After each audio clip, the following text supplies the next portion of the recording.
Topic है आज का सेकेंडरी ग्रोथ। छोटा टॉपिक, बहुत बड़ा टॉपिक नहीं है और एक क्वेश्चन 100% आएगा यहाँ से।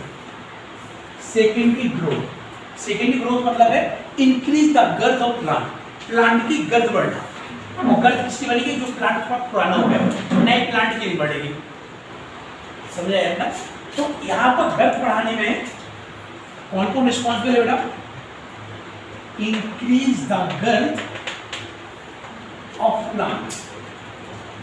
और यहाँ पर दो प्रकार की कैम्बियम प्रेजेंट है। कौन कौन सी? Vascular cambium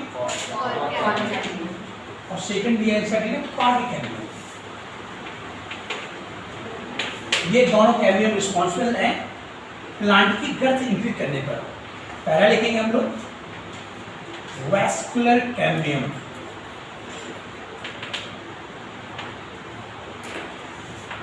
vascular cambium present किसमें?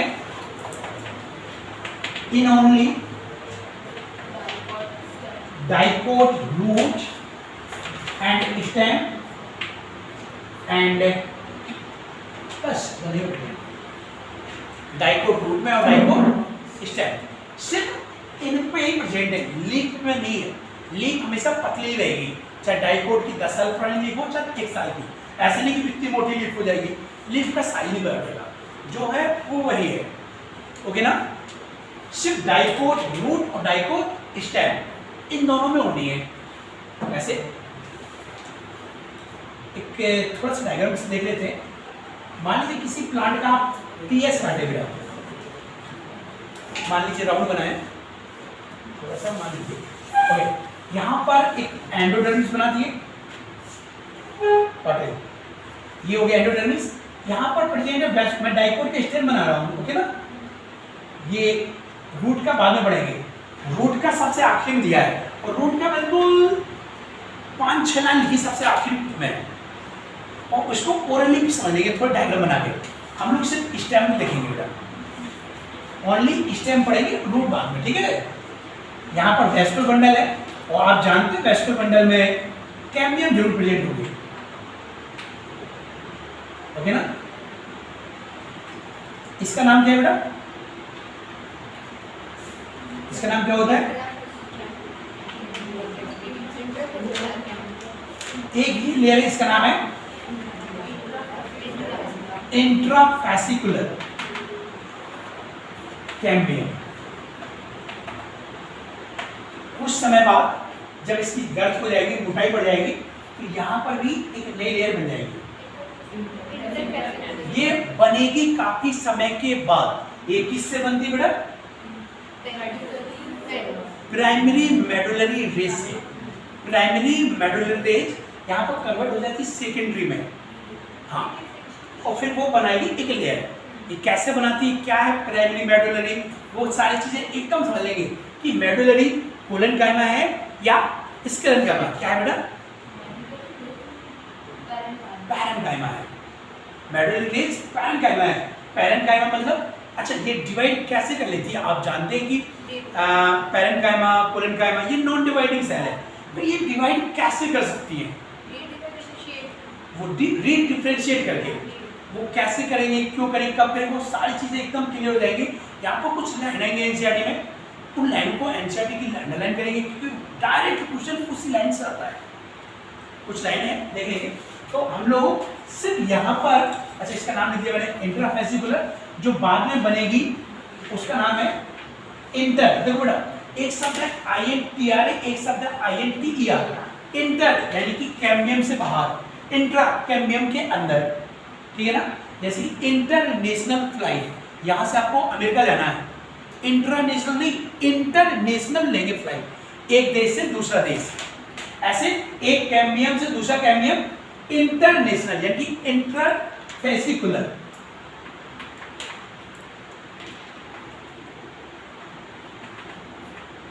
दोनों ही मिलकर बनाती कौन सी कैम्बियम? Vascular cambium.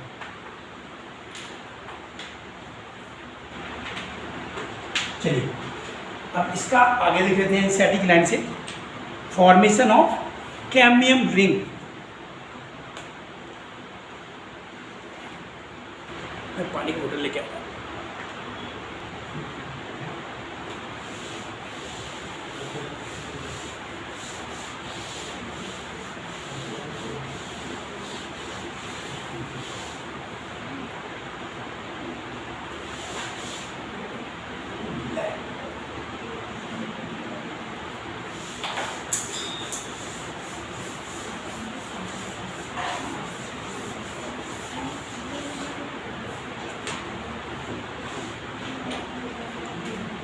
एनसीईआरटी में लिखा forming of cambium ring, page number 94। In dicot stem the cell of cambium present between primary xylem and primary phloem is intrafascicular cambium.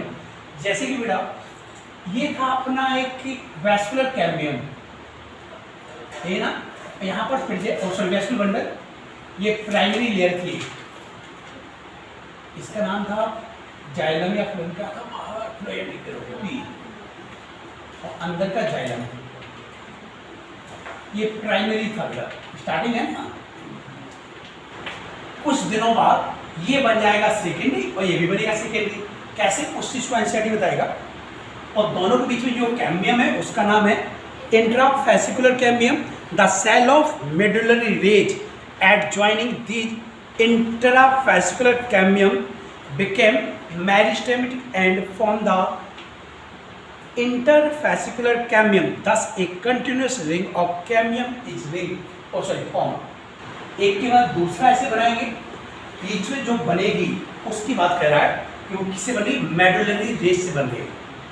NCERT ये लिख रहा है, जैसे एक और ऐसे बना दें हम लोग, वहाँ पर ये कैम्बियम रिंग है, यहाँ पर पिथ होगा बेटा, इमेजिन करो मैंने जैसे बनाया था लास्ट क्लास में, सेंटर में पिथ है, पिथ से निकली होती है एक एडजॉइनिंग रेज, एक ऐसी सेल से निकली होती है, ये कन्वर्ट होकर बनाती है बीच की लेयर। ये मेडुलरी रेज प्राइमरी है जो पहले ही डिफरेंशिएट होती है, फिर बनाती है इंटरफेसिकुलर कैम्बियम जो दोनों को जोड़ेगी। अब आपको ये याद रखना है, जो ये रिंग बनेगी ये आधी होती है प्राइमरी, आधी होती है सेकेंडरी, यानी कि इतनी है प्राइमरी और जो ये बनी वो सेकेंडरी है। ये कंप्लीट रिंग नहीं होती, और जो रूट में बनेगी वो एकदम सेकेंडरी है। जो रूट में कैम्बियम बनेगी, ऐसी कैम्बियम बनेगी रूट में, रूट भी तो मोटा होता है डाइकोट प्लांट का, उसमें कंप्लीटली एनसीईआरटी का आखिरी पेज देखिए, वहां पर लिखा है, जो रूट हेडिंग है पेज नंबर 97 में, सेकेंड लाइन, कैम्बियम इज मिला, क्या लिखा, कैम्बियम इज कंप्लीटली सेकेंडरी, और इसका नाम है इनकम्प्लीट सेकेंडरी, यानी कि आधा है कंप्लीट, आधा है इनकम्प्लीट, सॉरी आधा प्राइमरी आधा सेकेंडरी, ये सिंपल है। तो इसमें ये प्राइमरी रिंग है बेटा, ये प्राइमरी कैम्बियम है जो यहाँ पर बनेगी वो सेकेंडरी होगी दोनों के बीच में। क्यों सेकेंडरी, क्योंकि ये प्राइमरी पहले से जाइलम प्रेजेंट है, प्राइमरी सॉरी मैं इसको बता दिए, ये बनाई मैंने मेडुलरी रेज, ओके ना, ये प्राइमरी कहलाएगी, तो यही प्राइमरी यहां से डिवाइड होके नहीं बना रही है, तो इसका नाम हो गया सेकेंडरी, ठीक है ना। प्राइमरी से जो बने वो सेकेंडरी कहलाएगा। अब यहाँ पे ये दोनों आपस में मिल पाए, यानी कि जो कैम्बियम रिंग है वो इसमें स्टेम में आधा प्राइमरी आधा सेकेंडरी, और जो प्राइमरी है वो ये है, सेकेंडरी वो मेडुलरी रेज से बनी है। इतना समझ आ रहा ना। अब आगे देखिए बेटा, एनसीईआरटी लिख रहा है इसके आगे, हेडिंग लिखा है, इसके बाद मैं लिखा है कुछ नहीं रहा हूँ, सिर्फ समझा रहा हूँ क्योंकि लिखा आपका सब मैंने लिखा दिया है। पेज नंबर 95 में लिखा है activity of the cambium ring, यानी कि ये रिंग कैसे धीरे धीरे बनेगी। अपने कोर्स में सिर्फ जाइलम है, फ्लोएम बिल्कुल नहीं है। कैसे, अच्छा यहाँ पर मैंने बना दी ये रिंग वही वाली,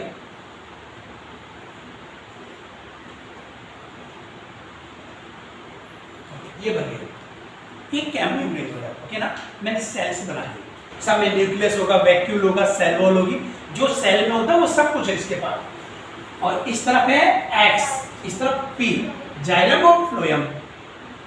एनसीईआरटी की एक इंपॉर्टेंट लाइन है कि इनर साइड ज्यादा एक्टिव है कंपेयर टू आउटर।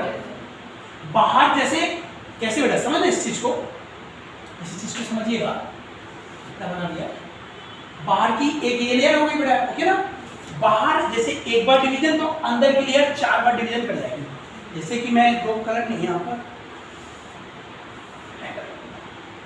जिसमें ऊपर वाले की बनाऊं, ये एक सेल, और जब तक नीचे वाली बना लेगा 3-4 सेल बना लेगा।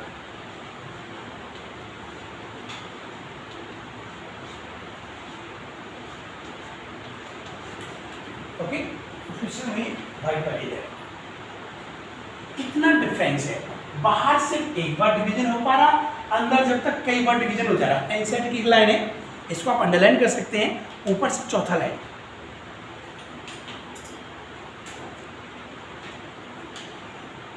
चौथा लाइन लिखा है cambium is generally more active on the inner side than on outer, यानी कि अंदर की ओर ज्यादा एक्टिव है बाहर की कंपेयर में। एनसीईआरटी में लिखा है पेज नंबर 95, हेडिंग में देखेंगे चौथा लाइन में मिल जाएगा। As a result amount of secondary xylem produce is more than secondary phloem. अब भाई मान लीजिए डिवीजन हुआ तो जो ये था पहले प्राइमरी था, अच्छा मैं इसके नीचे और बना, पहले ये था आपका प्राइमरी जाइलम। अब प्राइमरी जाइलम से जो बनेगा ये कहलाएगा आपका सेकेंडरी जाइलम, और ये कहलाएगा सेकेंडरी फ्लोएम। ओके, तो आंसर लिख रहा है कि नीचे ज्यादा डिवीजन हो रहा है, इसलिए इसका नंबर कम है, इसका नंबर ज्यादा है। कैम्बियम डिवीजन हो रहा, इसमें भी हो रहा होगा, इसकी सेल्स में, इसकी सेल में डिवाइड हो रही है, लेकिन अंदर की ओर ज्यादा डिवीजन होगा, बाहर की कम होगा। तो ऐसे नहीं कि कैम्बियम में डिवीजन हो रहा, इसमें भी डिवीजन होगा, तो ये इसका नंबर ज्यादा होगा, इसका नंबर कम रहेगा। समझिए बात ना। एनसीईआरटी की चौथी लाइन बहुत इंपॉर्टेंट है, यहां से क्वेश्चन आता है, क्लियर ना। आगे लिखा है the primary and secondary phloem get gradually crushed, इसको अंडरलाइन करना है यहां से, ये अल्ट्रा इंपॉर्टेंट हेडिंग पॉइंट है बेटा। Primary and secondary phloem get gradually crushed due to continued formation and accumulation of secondary xylem। देखना बेटा, ओके, मान लीजिए इतनी सेल प्राइमरी की है बेटा, ओके, और ये जो नई सेल बनी ये सेकेंडरी की सेल्स हैं। कंसेप्ट को समझना है यहाँ पर। इतना मान लीजिए प्राइमरी सेल से इतना नीचे का प्राइमरी सेल है, और ये नई बनी ये सेकेंडरी है। एनसीईआरटी लिख रहा है कि इतना डिवीजन होगा कि ये सेल इन सेल को क्रश कर देती है, इतना ज्यादा डिवीजन होगा कि इन सेल को क्रश कर देता है। एनसीईआरटी की लाइन पढ़िए बेटा, क्या लिख रहा है, मैं जहां अंडरलाइन कराया, the primary and secondary phloem get gradually crush, अच्छा फ्लोएम का है, due to continue formation of the secondary xylem, sorry mistake हो लाइन, ओके उल्टा हो गया भाई। ये बताना था कि जब इसमें सेल डिवीजन ज्यादा होगी तो ये बाहर की ओर खिसकेगा। मान लीजिए एक सीट में स्टूडेंट बैठे हैं और यहाँ पर नंबर ऑफ स्टूडेंट बढ़ते जाए, उस तरफ से ना बढ़े तो जो किनारे के बच्चे वो गिरता जाएगा, समझ रहे ना। इसमें सेल डिवीजन ज्यादा हो रहा है इतने एरिया में। ये प्लांट है बेटा, अंदर पिक है बेटा, और ये वेस्टर्न विंडर है, यहाँ पर ज्यादा डिवीजन हो रहा है अंदर की ओर, तो ये बाहर की ओर खिसकता चला जा रहा है। फ्लोएम बाहर की ओर भाग रहा है, क्योंकि अंदर तो भाग नहीं सकता, अंदर कोई खोखला थोड़ी प्लांट है, प्लांट तो सॉलिड है ना, अंदर पिक है, तो पिक में भी डिवीजन हो रहा है, सेल डिवीजन पूरा सब कहीं चल रहा है, मोस्टली चल रहा है कैम्बियम में। तो अब ये होगा क्या, फ्लोएम इसका बाहर की ओर भागेगा, प्राइमरी और सेकेंडरी फ्लोएम बाहर की ओर भागेगा, क्योंकि अंदर सेकेंडरी जाइलम इन सबको कुचल दे रहा है। सेकेंडरी जाइलम नहीं बस में क्या, सेकेंडरी जाइलम भाई जैसे इतना है, ये सेकेंडरी जाइलम, इसी का नंबर बढ़ रहा है, तो बाहर वाले को एक बढ़ पा रहा है, जब तक यहाँ पर 10 बढ़ जा रहा है, तो इसको ऊपर खिसकाया जा रहा है। मान लीजिए मेरा पेट बढ़ा चला जा रहा है, शर्ट बढ़ नहीं रही, तो पेट को एकदम खींचे चला जा रहा है, शर्ट बाहर की एकदम खींचे टाइट होती चली जाए, एक दिन होगा पेट इतना बढ़ेगा नहीं बढ़ेगा, मेरा पेट भी बढ़ेगा। अंदर से बनेगी ना, मतलब जो ओल्ड वाली लेयर है वो बाहर साइड रहेगी ना। अच्छा ईयर लिख दूं मैं, मान लीजिए जब स्टार्टिंग थी इसका नाम था 2022, तो इसका भी 2022 नाम था, तो ये 2022 ये हो गई बेटा, और जो ये सेल बनी है जल्दी जल्दी बन जाती है, 2023 में बनेगी, 22 वाली नीचे जाती जाएगी। अब जो अगली बनेगी वो यहाँ पर बनेगी नहीं, ये और नीचे आ जाएगी, समझ गए ना, ऐसे डिवीजन चलेगा। आगे लिखा है एनसीईआरटी की एक एक लाइन देखिए बेटा, the primary xylem however remain मोर और लेस इंटैक्ट इन और अराउंड द सेंटर, यानी प्राइमरी जाइलम बचेगी या ना बचेगी, बहुत कम बचेगी कह सकते हैं, क्योंकि अब सेकेंडरी जाइलम है। ओके, आगे इसमें कुछ नहीं है। एट सम प्लेस, ये इंपॉर्टेंट है, the cambium form a narrow band of parenchyma which passes through the secondary xylem and the secondary phloem in the radial direction. These are secondary medullary range. अब ये secondary medullary range कैसे बनेगी, इसको देखिए थोड़ा सा, ये इंपॉर्टेंट है बेटा। secondary medullary range, ये एक रिंग बना दिया मैंने, ये जाइलम फ्लोएम बना दिए, पी एक्स, ये पी और ये एक्स। ओके, यहाँ पर पिथ था, पिथ मतलब सेंटर सेल, ओके ना, और सेंटर सेल ही इस तरह से रेडियस डिवीजन या रेडियस डायरेक्शन के लिए पानी पहुंचाने के लिए जिम्मेदार है। इस डायरेक्शन में पानी जाएगा ना, क्योंकि ये जो सेंटर की जाइलम है ये तो ऊपर की ओर पानी ले जा रहे हैं, तो इनको अगल बगल की सेल को पानी कौन देगा, प्राइमरी पैरेन्काइमा। अब प्राइमरी पैरेन्काइमा कन्वर्ट होके बन गया सेकेंडरी पैरेन्काइमा, और ये लेयर भी काफी बन गई, ये लेयर भी काफी मोटी होती चली जा रही है, तो बाहर वाले को कुचलते चले जा रहे हैं, क्योंकि अंदर ज्यादा मोटाई पड़ रही है तो बाहर वाले को बाहर भागना पड़ेगा, तो ये ऐसे बाहर की ओर भाग रहा। एनसीईआरटी लिख रहा है, लेकिन बी एनसीईआरटी ने क्या लिखा, फिर उसको रीड करेंगे एक बार। एट सम प्लेस, यानी किसी जगह पर cambium form a narrow band of parenchyma, तो ये कैम्बियम थी बेटा, ये कैम्बियम थी ना बेटा, ये सेकेंडरी वाली मान लो जो मोटी हो गई, ओके ना, ये ऐसे अंदर की ओर ये बनाएगी, अंदर की ओर ये लेयर बना रही है, तो वही एनसीईआरटी लिख रहा है। At some place the cambium, यानी कि आपको याद क्या रखना है, सेकेंडरी मेडुलरी रेंज कौन बनाता है, आप एनसीईआरटी में पढ़ेंगे। The cambium form a narrow band of parenchyma, parenchyma क्या है, मेडुलरी रेंज, पैरेन्काइमा से बनी है मेडुलरी रेंज। मेडुलरी रेंज किसने बनाया, कैम्बियम फॉर्म्स, किसने बनाया, कैम्बियम, और कैम्बियम कौन, ये इंटर फैसिकुलर, इंट्रा की बात नहीं हो रही यहाँ पर, इंटर की बात हो रही है, जो इंट्रा तो इसके बीच में है, ये इंटर की बात चल रही है, क्लियर ना। चलिए, cambium form a narrow band of parenchyma which passes through the secondary xylem and secondary phloem in the radial direction. These are secondary medullary range. अब ये लिखा है कि passes कहाँ से थ्रू होता है, secondary xylem और secondary phloem। तो मान लीजिए ये लेयर जो आगे बनी, ये इसी की लेयर है, जैसे यहाँ दिखाई ये लेयर आगे, और जो मेडुलर रेंज होगी ऊपर की ओर भी जाएगी और नीचे की ओर भी जाएगी, तो जो ऊपर की ओर जाएगी उसको बोलेंगे सेकेंडरी फ्लोएम को पार किया, नीचे की ओर जाएगी तो सेकेंडरी जाइलम को पार किया, तो ये अंदर जो सेंटर पिक है इससे जुड़ जाएगा, ओके ना। इतना है कैम्बियम रिंग की एक्टिविटी, बाकी इसका डिटेल है जो आपकी कॉपी में लिखा हुआ पहले से, उसको एक बार और पढ़ लेना काफी क्लियर हो जाएगा। कॉपी में सब लिखा हुआ उसको एक बार अच्छे से पढ़िएगा, आप किसी कॉपी से फोटो खींच लीजिएगा। अब जो भी है यहाँ से डिटेल से कैम्बियम का, सॉरी जाइलम का है, फ्लोएम का यहाँ पर अब कुछ नहीं है रोल, यहाँ से देखिएगा क्या है जाइलम का।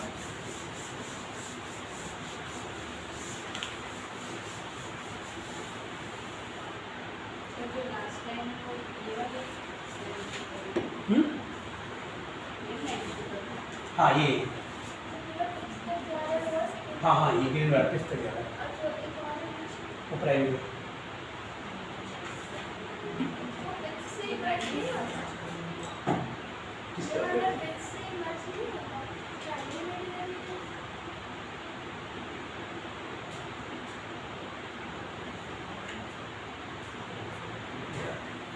ये है सेकेंडरी मेडुलरी रेंज, ये आपकी अलग है लेने से, ये भी मेडुलर आपको नीचे जाएगा, थोड़ा करके बनाएगा, ये वही चीज़ें पूरा नीचे जाएगा, अलग अलग से जो पहले बन गई पहले और पानी बनेगी। चलिए अब स्प्रिंग बोर्ड और ऑटोमन बोर्ड देख लीजिए बेटा। स्प्रिंग वुड जान रहे हैं क्या होता है? स्प्रिंग क्या होता है? What do you mean spring? एक सीजन है, ज्यादा ग्रोथ होती है, और ज्यादा ग्रोथ होगी तो हर चीज बड़ा बड़ा बनता है। जाइलम में आपने, फ्लोएम में आपने कुछ नाम पढ़े हैं कि वेसल्स बनती है जाइलम में।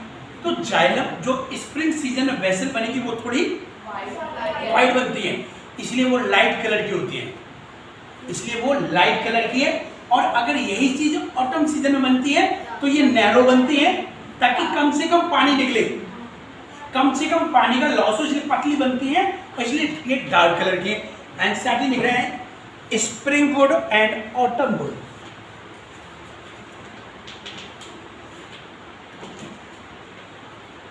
स्प्रिंग वुड का और क्या नाम हो सकता है बेटा? एक नाम और हो सकता है इसका,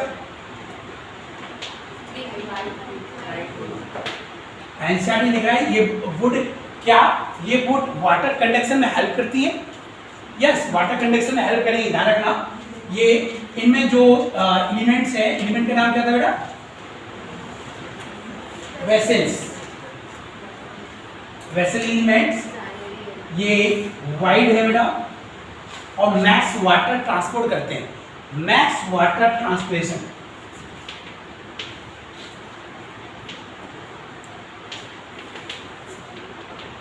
जैसे वेसल्स कैसे बनाए थे, ऐसे बनाए थे अपन लोग ना, ये ज्यादा बड़े बड़े होते हैं बेटा ऐसे, और अगर यही चीज स्प्रिंग सीजन होगा तो ये पतले हो जाएंगे, बस इतना पतले हो जाएंगे। उतने ही मटेरियल से बनेंगे तो ये डार्क कलर के दिखाई देंगे, उतने ही मटेरियल के बनाओगे तो डार्क बनेगा, अगर उतनी मटेरियल से बड़ा बनाओगे थोड़ा पतला करना पड़ेगा, तो ये लाइट कहलाएंगे, ये डार्क। स्प्रिंग बोर्ड को एक बार रीड कर लीजिएगा, इसमें ऐसा कोई टर्म्स नहीं रहेगा जो आपको समझ में ना आए।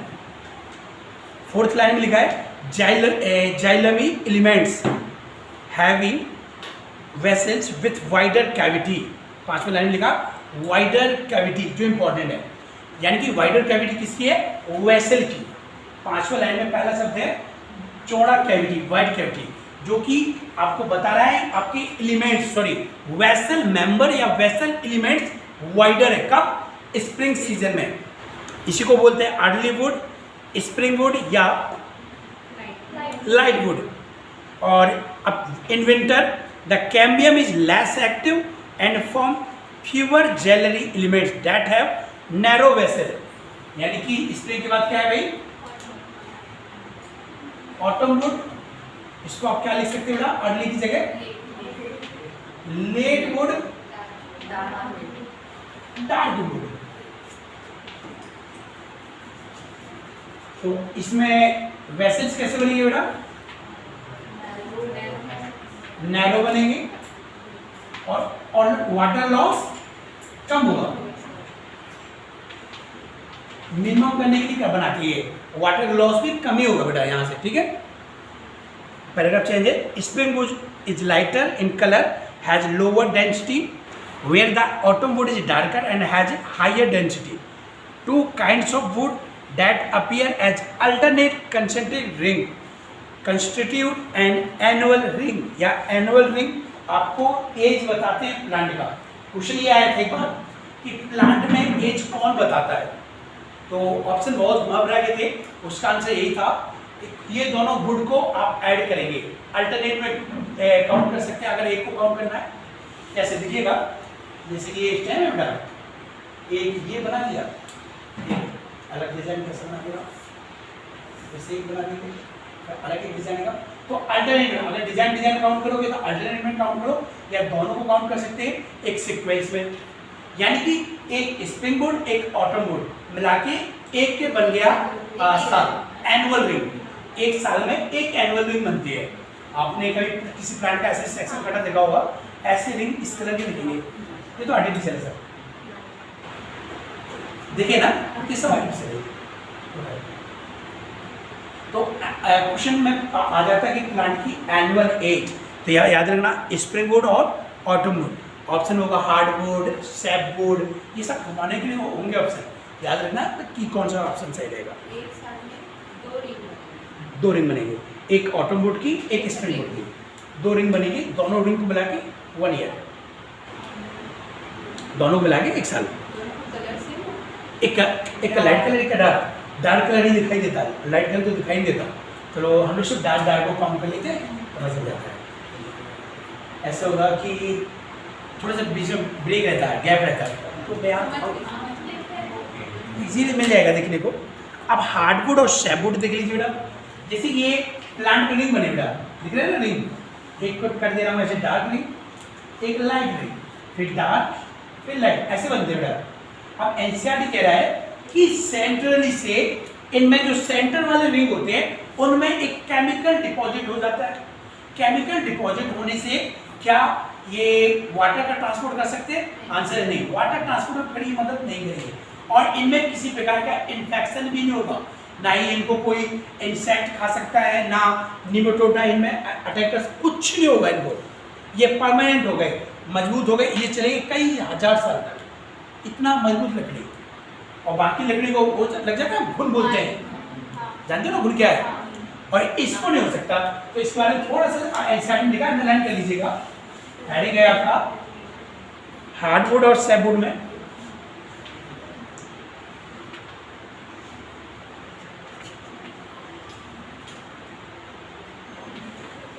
अच्छा, हार्ड का मतलब क्या होता है? एकदम सेंटर, सेंटर मतलब अपना हार्ट, मजबूत दिल, ओके ना। अब जैसे कि ये प्लांट में रिंग बने थे बेटा, जो सबसे सेंटर के रिंग है, ये जाइलम वाइलम के रिंग जो बने थे उसी में जान लीजिए, जो सेंटरली है उनमें कुछ में, चाहे वो स्प्रिंग वुड हो या ऑटम वुड हो, उसमें कुछ डिपॉजिट हो गया उन सेल में, तो वो बन गई अब हार्डवुड। और जिनमें डिपॉजिशन नहीं हुआ वो है सैपवुड। और फिलोएम तो एकदम आउटर हो गया, फिलोएम को छोड़ दिए, जाइलम ही है जो कैम्बियम में ज़्यादा एक्टिविटी हुई अंदर की साइड, तो जो अंदर लेयर बने उन लेयर का नाम है पहले स्प्रिंग ऑफ मतलब अर्ली एंड लेट वुड बना, स्प्रिंग या ऑटम वुड कर लीजिए। उनमें दोनों ही वुड में, स्प्रिंग और लेट दोनों में एक प्रकार का केमिकल डिपॉजिट हो जाता है। केमिकल डिपॉजिट होने से वो वाटर का ट्रांसपिरेशन बिल्कुल नहीं करते। एनसीईआरटी में लिखा है, थोड़ा देखिएगा। In old tree, the greater part of secondary xylem is dark brown due to deposition of organic compound। ये सबसे इम्पोर्टेंट है, कौन कौन से कंपाउंड है अंडरलाइन करिए। एनसीईआरटी लिखा like tannin, resin, oil, gum, aromatic substance and essential oil. ये इंपॉर्टेंट है, क्वेश्चन आ सकता है कि किस किस का डिपोजिशन होगा या नहीं, तो याद रखना, ये तो याद करना पड़ेगा बेटा कि किस चीज़ का डिपोजिशन है किसका नहीं। एनसीईआरटी की भी ना अंडरलाइन कर लीजिए। चलिए 96 पेज नंबर पे था। Resin, oil, gum, aromatic substance and essential oil in the centre और intermost layer of the stem. These substance make it hard. भाई हार्डवुड तो आपको आगे मिलेगा, ध्यान रखिए। हार्ट, ये HEART है, हृदय वाला, दिल वाला। ये हार्डवुड है, कार्डियक वाला है। ये आपका हार्ड मजबूत वाला नहीं है, हालांकि ये मजबूत है लेकिन वो अलग नाम मिलेगा ये आपको, HARD करके एक अलग आइटम मिलेगी। ये HEART है, ये बहुत हार्ड होती है। एनसीईआरटी लिख रहा है, देखिए क्या लिखा है। दिस सब्सटेंस, चौथा लाइन है उसी हेडिंग का, make it hard, durable and resistant to attack of microbes, organism and insect. किसी प्रकार का माइक्रोब्स या इंसेक्ट इनको खराब नहीं कर सकता।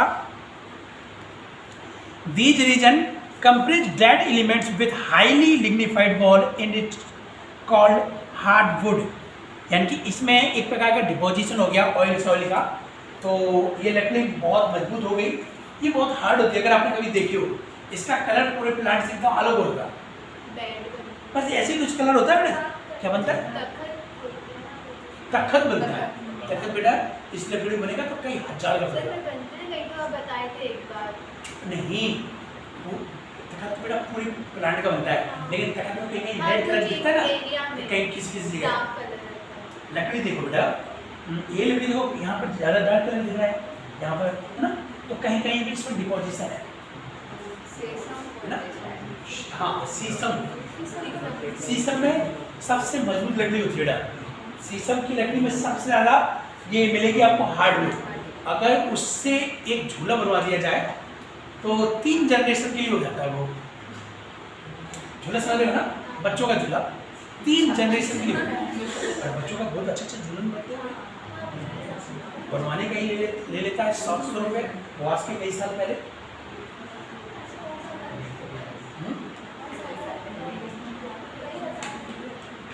कई साल पहले मेरे घर में है, क्योंकि मैं उसी की एग्जाम्पल दे रहा हूँ। एक झूला है मेरे घर में, काफ़ी बड़ा है। बड़े भैया का जब जन्म हुआ था तब बनाया था उसने, आज के 40 साल पहले 700 रुपये लिए थे बनवाने का, सिर्फ चार्ज। लकड़ी अपने घर की थी, वो आज भी रखा है, लगभग वो अभी 100 से 200 साल चलेगा। पानी में रखा रहता है, छत में, पानी छत में रखा, खुला में। शीशम की लकड़ी, शीशम की लकड़ी में जो अच्छी वाली लकड़ी उस लकड़ी से बनाया, बाहर की काट दी, जो कलर होती ना, कलर लकड़ी से बनाया था उसने। 2 पेड़ लगे थे, एक झूला बनाया। पापा बताते हैं कि ऐसा बहुत मजबूत है उस झूले में। मैं जब बच्चा छोटा था उसको लेके मैं लेट जाता था। हाँ, काफ़ी बड़ा है, मतलब जितना ये लकड़ी है ना, इतना बड़ा बच्चे के झूले में मैं लेट सकता हूँ। मजबूत इतना है, बस उसके लिए बताना कि बच्चे के लिए परफेक्ट बनाया था। और डिज़ाइन बहुत अच्छी उसकी दी है। लकड़ी में डिज़ाइन हो जाए ना तो डिज़ाइन का पैसा बहुत होता है। उस समय 40 साल ऊपर हो गए तब वो डिज़ाइन बनी थी, तो उसमें कारपेंटर बड़े धीरे धीरे काम करते थे।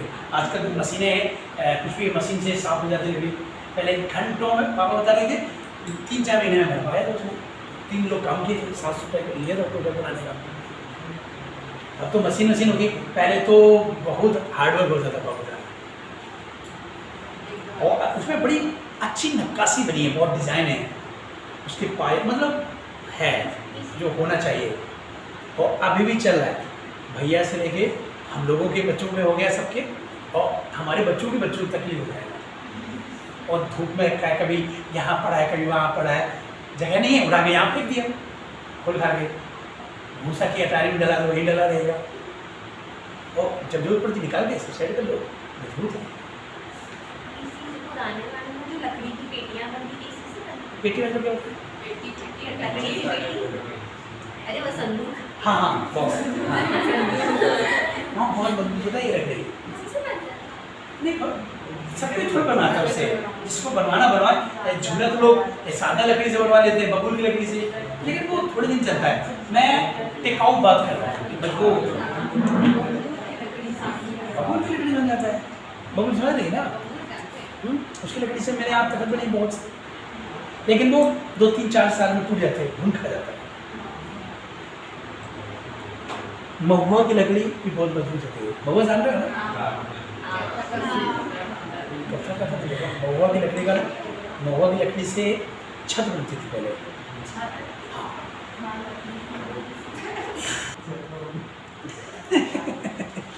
ओके, कॉर्ड कैम्बियम देख लीजिए बेटा। अच्छा, हार्डवुड सैपवुड नहीं बताया पूरा। ओल्ड ट्री में इसको रीड करेंगे बेटा। हार्डवुड वो है जिसमें डिपोजिशन हो गया, और जिसमें डिपोजिशन नहीं हुआ वो सैपवुड है। सैपवुड में वाटर का कंडक्शन हो सकता है, और हार्डवुड में वाटर का ट्रांसपोर्ट नहीं होता। बस इतना याद रखना आपको। यही से क्वेश्चन था। अगर डीपी बनाए हुए आप, जो मैंने यहाँ से दी थी डीपीपी, उसमें भी इससे क्वेश्चन था कि वाटर का ट्रांसपोर्ट या कंडक्शन किस लेयर में होता है, याद रखना। शैप में होगा, हार्ड में बिल्कुल नहीं। ये इंपॉर्टेंट है। कॉर्ड कैम्बियम क्या है बेटा? अब जैसे कि ये अभी पढ़ा हमने वैस्कुलर कैम्बियम, अब इसके बाद है कॉर्ड कैम्बियम।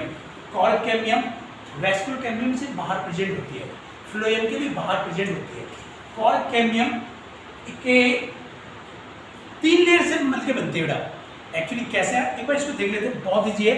यहाँ पर आप 3 नाम जानेंगे, उसमें लेंटिकल्स कैसे बनेंगे। अच्छा, लेंटिकल्स का एक साथ बता दूँ, क्वेश्चन आया है। लेंटिकल्स लेंथ शेप के होते हैं, एक बुक में कहीं था, पता नहीं मिलेगा नहीं मिलेगा, पहले से बता। अच्छा, दिया है, चलिए। कॉर्ड कैम्बियम देखिए, लिखा है as the stem continue to increase in girth due to activity of the vascular cambium.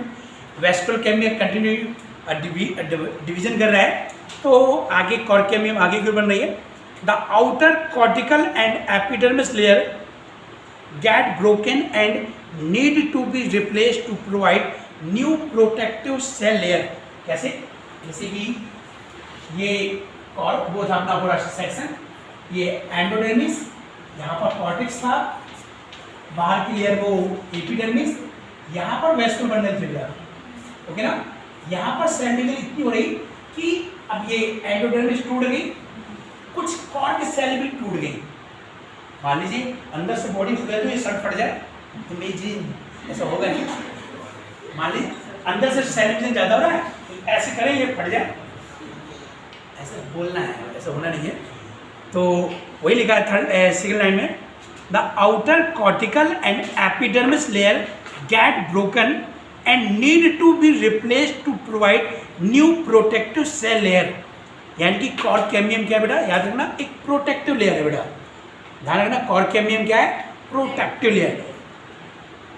लिखा है हैंस सूनर और later another meristem tissue called cork cambium और phellogen develops usually in the cortex region. देखिए क्या बता रहा है, समझना बेटा इस बात को। कुछ कॉर्टेक्स की लेयर डैमेज हो जाती है और आपकी बाहर की एपिडर्मिस भी डैमेज होती है। तो एपिडर्मिस के जस्ट नीचे एक लेयर बन जाती है कॉर्टेक्स के प्रोटेक्शन के लिए, इसका नाम है कॉर्ड कैम्बियम। शॉर्ट में बता रहा हूँ, कॉर्ड कैम्बियम का दूसरा नाम यह है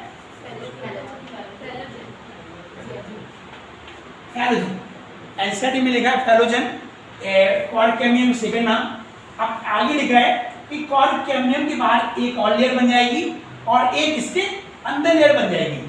समझना, कॉर्ड कैम्बियम मिडिल लेयर, एक इसके बाहर बन गई और एक इसके अंदर बन गई। तीनों को मिला के फिर कुछ नाम दिया एनसीईआरटी ने, हाँ पेरिडर्म। चलिए आगे लिखा है चौथा लाइन के आगे, पांचवी लाइन में, phellogen develops usually in the cortex region. Phellogen is a couple of layer thick, it is made of narrow thin wall and nearly rectangular cell. Phallogen cut off cell on both side, ये important line है। Phallogen मतलब cork cambium, cut off both side, both side मतलब बाहर की ओर भी और अंदर की, दोनों तरफ cut off मतलब डिवीजन करेगा, cut off मतलब डिवीजन करेगा both side। The outer cell differentiate into cork या phallum and inner cell differentiate into secondary cortex और phalloderm। तो सबसे आखिरी का नाम लिखा क्या,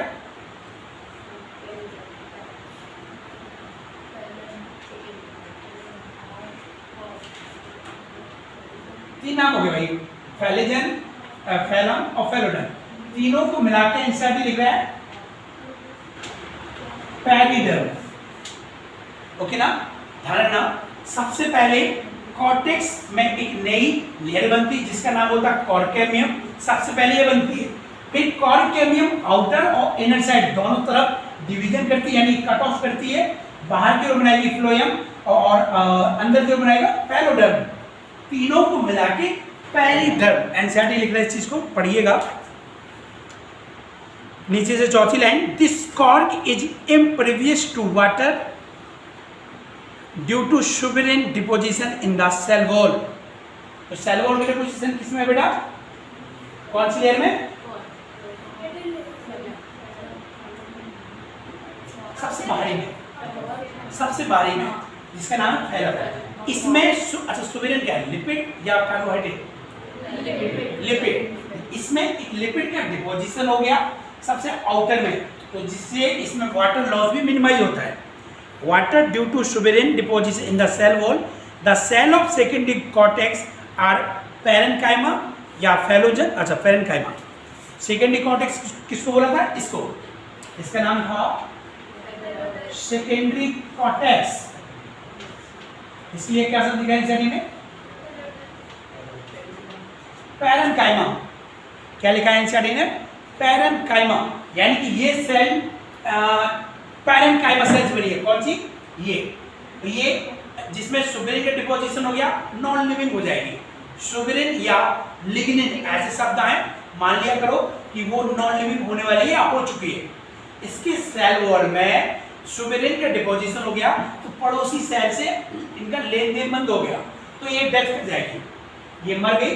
लेकिन ये लिविंग सेल रहेगी और लिखा है side secondary cortex made of parenchymatous, यानी कि पैरेन्काइमा से बनी है।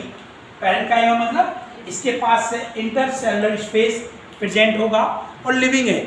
फिर लिखा उसके आगे कि तीनों cells are collectively known as periderm, okay ना। आगे लिखा due to activity of the cork cambium pressure buildup the remaining layer peripheral to phellogen and ultimately base layer die and shut off. अब लिखा है लगातार यहाँ पर सेल डिवीजन अंदर हो रहा है, वैस्कुलर कैम्बियम से मोटाई अंदर से बढ़ रही है, अंदर अंदर डिवीजन हो रहा है, तो इस पे प्रेशर पड़ेगा बेटा। तो ये प्रेशर इस पे डालेगा बाहर वाले पे, तो बाहर वाली लेयर कहीं कहीं फट जाएगी। डायग्राम में देखो बेटा, डायग्राम में पेज 97 में आपको कॉर्क कैम्बियम के जस्ट बाहर की लेयर दिखाई एक जगह जहाँ पर वो ब्रेक हो गई है, दिख रहा है ना डायग्राम में। तो वही चीज लिखा है bark is a non-technical term that refers to all tissue exterior to the vascular cambium, therefore including secondary phloem। यहाँ पर ऐसा कुछ नहीं है। अब अर्ली और लेट वुड क्या है बेटा, जान रहे हो ना। एनसीईआरटी में लिखा है, एक बार इसको रीड करेंगे, यहाँ पे ऐसा कुछ टर्म्स नहीं है। बस इसमें जब जो बाल के बेटा, बाल में छोटे छोटे पोर्स होते हैं बेटा, जो बाल बनी सबसे बाल की, बाल को बोलते हैं PHELLEM। इसमें छोटे छोटे पोर्स बन जाते हैं। जो पोर बनते हैं वो लेंस शेप के होंगे, लेंस जिसको देखते हैं, लेंस होता है दिखने वाला, और उसका नाम है लेंटिकल्स। और लेंटिकल से ट्रांसप्रेशन, गैस एक्सचेंज, जो भी स्टोमेटा का काम है वो लेंटिकल से लगभग 7% ट्रांसप्रेशन होता है। कितना? 60%। 90% होता है स्टोमाटा से, 7% यहाँ से, और 3% 1-2% क्यूटिकल से यहाँ वहाँ से होता है। एनसीईआरटी में लिखा lenticels permit the exchange of gases, लिखा है ना, गैस एक्सचेंज होगा। इसके साथ यहाँ पर लिखा नहीं वाटर का भी लॉस होता है। जो नीचे वाला डायग्राम बना बी नंबर, वो एक्चुअल बार्क बनी है बेटा, एक्चुअल बार्क, उसमें लेकिन लेंटिकल्स दिखाई नहीं देंगे। अगर ये मोबाइल में डाउनलोड बुक होती, इसको जूम करके देखते तो आपको लेंटिकल्स दिख जाते, लेकिन इसे दिखेंगे नहीं क्योंकि इसको जूम नहीं कर सकते आप। अब है secondary growth in root. Root का एकदम इजी है बेटा, रूट का 1 मिनट लगेगा जानने के। आपको याद होगा रूट का बेटा, रूट के पास रेडियस था, याद है रेडियल।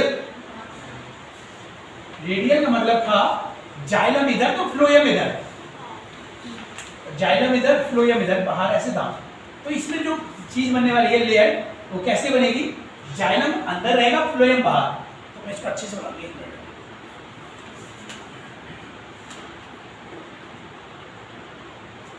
यहां बना दिया जाइलम, यहां बना दिया फ्लोएम।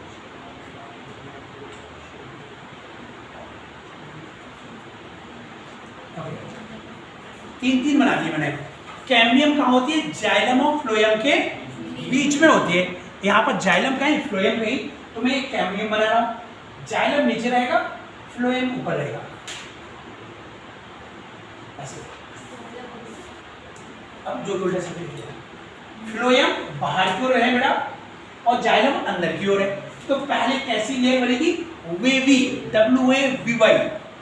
जब स्टार्टिंग होगा इनका डिफरेंशिएट होना, तो सबसे पहले एक वेवी लेयर बनती है बेटा, और जैसे ये डिवीजन आगे होता जाएगा तो ये एकदम से सर्कल बन में आ जाएगी। इतना डिवीजन होगा कि एक बार में कुछ समय बाद सर्कुलर हो जाएगी। एनसीईआरटी रीड कर लीजिए बेटा, मिल जाएगा। अच्छा, यहाँ पर बीच में वो वाली लेयर है नहीं, यानी दैट मींस ये कंप्लीटली सेकेंडरी है। ये कंप्लीट सेकेंडरी, ये बहुत इंपॉर्टेंट है। एनसीईआरटी लाइन देखना, ये ना, ये कौन कहां से है, वैस्कुलर कैम्बियम है। ये वैस्कुलर कैम्बियम है, और कैम्बियम बाहर बनेगी बाद में। सॉरी, इसमें कौन बनेगा, इसमें कौन बनेगा, कॉर बाहर बनता है, स्टेम जो बना रहा नहीं बनेगा। इन द डाइकोट रूट देख लीजिए बेटा, vascular cambium is completely secondary in the origin. ये अंडरलाइन करने वाली बात है, कंप्लीटली सेकेंडरी, ओके ना।